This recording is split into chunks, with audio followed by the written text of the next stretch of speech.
Questão indígena e análise de método histórico. Como é que isso apareceu no Enem PPL 2019? Não sabe? Não tem ideia?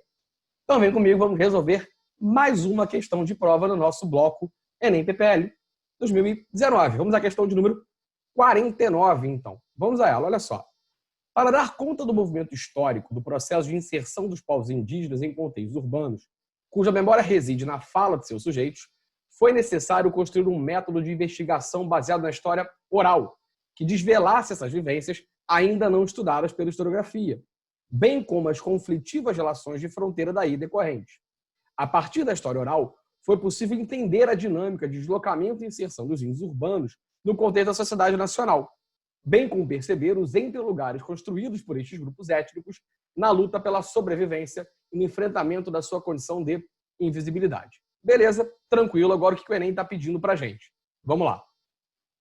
O uso desse método para compreender as condições dos povos indígenas nas áreas urbanas brasileiras justifica-se por: letra A, focalizar a empregabilidade de indivíduos carentes de especialização técnica. Letra B, permitir o recenseamento de cidadãos ausentes das estatísticas oficiais. Letra C, neutralizar as ideologias observadoras imbuídos de viés acadêmico. Letra D, promover o retorno de grupos apartados de suas nações de origem. E letra E, registrar as trajetórias de sujeitos distantes das práticas descritas. Ok, beleza. Vimos o texto, a pergunta e as opções. Então vamos agora organizar e fazer a questão, quebrar a questão e daí analisando ponto por ponto dela. Então olha só, primeiro ponto básico, o que ela quer que a gente faça? Simples. Ela quer que a gente identifique qual é, então, o uso desse método, certo?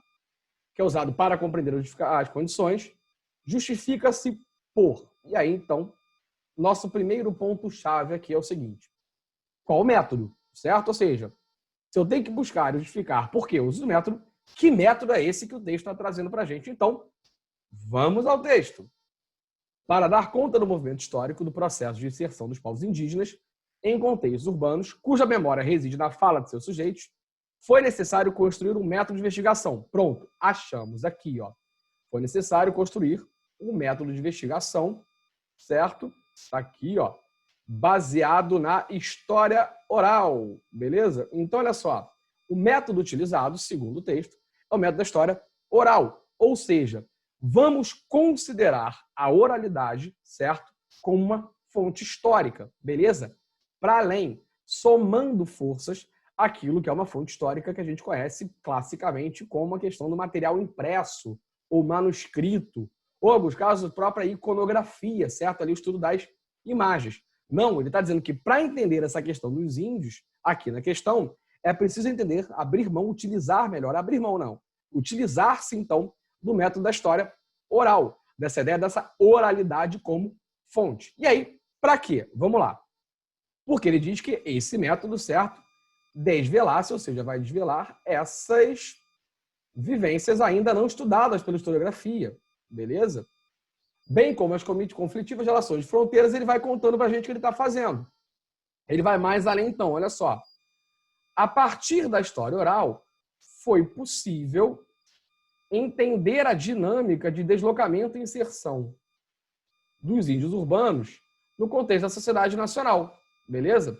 Bem como, aí vem no fim, ele vai explicando tudo o que fazer, bem como perceber os interlugares construídos por estes grupos étnicos, e aí, principalmente, na questão aqui, na luta pela sobrevivência e no enfrentamento de suas condições de invisibilidade. Ou seja, o que o texto do Mussi está dizendo para a gente?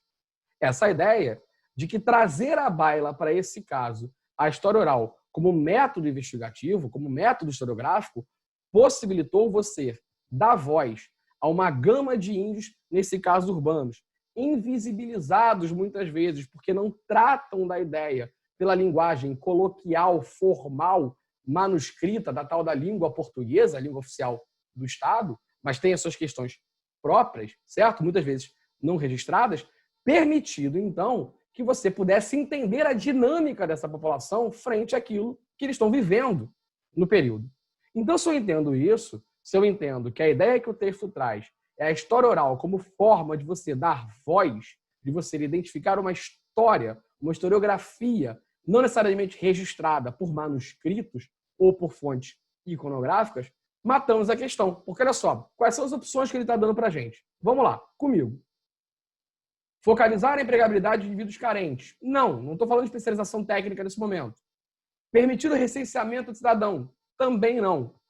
Neutralizar as ideologias de observadores imbuídos de viés acadêmico. Não estou querendo viabilizar, neutralizar nada. Eu estou trazendo um elemento importante para isso, para somar. Promover o retorno de grupos apartados. Não. Logo, a única opção possível para mim e para você tem que ser a letra E. Ou seja, este método, essa história oral, ela justifica-se porque ela vai permitir que, a partir de então, você possa registrar as trajetórias de sujeitos distantes das práticas de escrita, certo?